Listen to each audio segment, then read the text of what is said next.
السلام علیکم۔ کراچی کا موسم اچانک تبدیل، نزلہ، زکام، کھانسی، بخار، دمہ اور سانس کے امراض میں بڑا اضافہ۔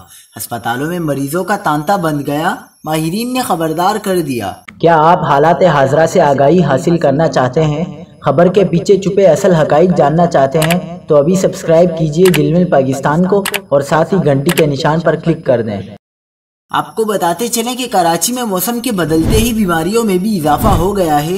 کنسلٹنٹ سندھ انفیکشن ڈیزیزز اسپتال ڈاکٹر انیل کمار کا موسم کی بدلتی صورتحال کے پیش نظر بتانا ہے کہ کراچی میں دمہ، سانس کی بیماریوں اور الرجی کے کیسز بڑھ گئے ہیں، جبکہ شہریوں کو کھانسی، نزلہ، زکام اور وائرل انفیکشن زیادہ متاثر کر رہا ہے۔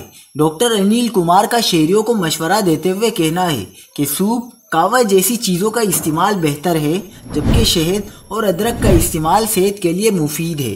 ڈاکٹر انیل کمار کے مطابق مریض فوری طور پر اینٹی بایوٹک کا استعمال نہ کرے، ٹھنڈی، غیر معیاری اشیاء اور مرغن کھانے سے گریز کرے۔ کنسلٹنٹ سندھ انفیکشن ڈیزیزز اسپتال ڈاکٹر انیل کمار نے کہا ہے کہ گرد آلود ہوا اور اسموک کی وجہ سے ماسک کا استعمال لازمی کریں۔